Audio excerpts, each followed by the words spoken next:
Donald Trump has now reached the point where he has lied about the results of every single election he has ever participated in. Let's go through the timeline because it's important to establish the pattern. In 2016, Trump won the Electoral College, but lost the popular vote to Hillary Clinton. Instead of accepting the reality that he lost the popular vote, he concocted a conspiracy theory claiming that millions of undocumented immigrants had voted illegally, costing him the popular vote victory. There was no evidence to support this claim, but that didn't stop Trump from spreading it far and wide. Even in a victory, he couldn't resist lying to make himself look better. Then came the 2020 election, where Trump lost both the popular vote and the Electoral College to Joe Biden. Trump's response? He spent months, and in fact, years, insisting that the election was stolen from him. He pushed baseless claims of voter fraud, filed dozens of lawsuits, and refused to concede. He even incited an insurrection on January 6, 2021, based on these lies, despite having zero credible evidence to back up his allegations. The courts rejected his claims, and multiple audits confirmed Biden's victory, but Trump stuck to the lie.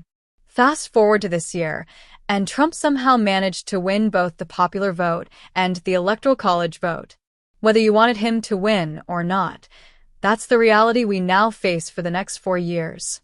Given this clear-cut victory, you'd think Trump would finally have no reason to lie about the election results, right? But no, Trump is still lying. This week, Trump claimed, "I won youth by 34 points. And there are those that say that TikTok has something to do with that 34 points. Now, let's pause for a second and break this down. Trump is claiming he won the youth vote by a massive margin, 34 points. That's a bold statement, and if true, it would signal a dramatic shift in voting patterns among young Americans. But here's the problem. It didn't happen. Not even close. The actual data shows that Vice President Kamala Harris won the youth vote.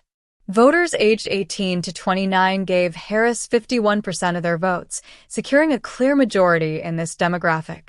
Trump did make some gains among younger voters compared to 2020, but he did not win this group.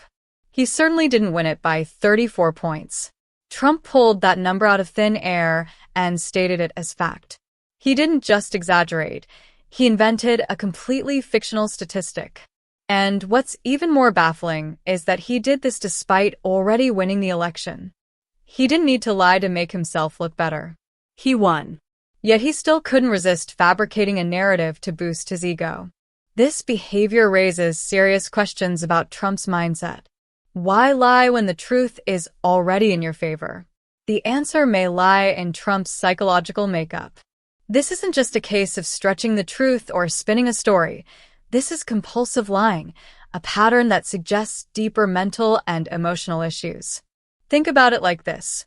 Imagine a child standing next to a broken window, holding a baseball bat, and insisting they had nothing to do with it.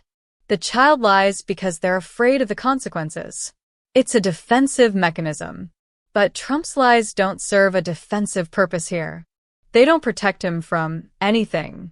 He already won.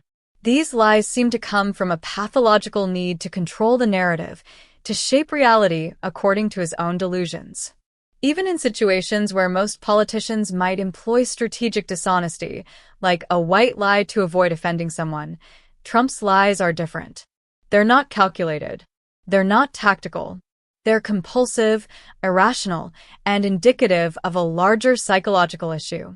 Trump's false claims about the youth vote are just the latest example of this troubling pattern. And it matters because the person making these claims isn't just an ordinary citizen. He's the president-elect of the United States. This behavior isn't just embarrassing, it's dangerous. It erodes trust in our democratic institutions and fuels conspiracy theories that undermine our political system. It's also worth noting that Trump's mental fitness has long been a topic of concern. Critics have pointed out his erratic behavior, impulsive decision-making, and apparent inability to accept reality. While much attention has been paid to President Biden's cognitive abilities, Trump's mental health has largely flown under the radar. But make no mistake, Trump's issues are just as serious, if not more so. Trump's lies aren't just a political strategy. They're symptoms of a deeper problem. And the fact that he's about to return to the White House should concern everyone. We already know how damaging his lies can be. We've seen the chaos they can cause, from the January 6th insurrection to the ongoing erosion of faith in our electoral system. And now, with 4 more years of Trump ahead of us, we have to ask, how much worse will it get? Trump's mental and neurological health should be a central focus of public scrutiny as he takes office again. The man who can't stop lying, even when there's no reason to lie, will have access to the nuclear codes, the power to shape foreign policy, and the authority to influence domestic affairs. That's a terrifying prospect. So here we are, dealing with a leader who can't tell the truth even when the truth is on his side. Trump's inability to accept reality isn't just a quirk. It's a disorder. And it's one that will define his presidency, just as it has defined his entire political career. The question now is whether the American people and our democratic institutions can withstand 4 more years of this behavior.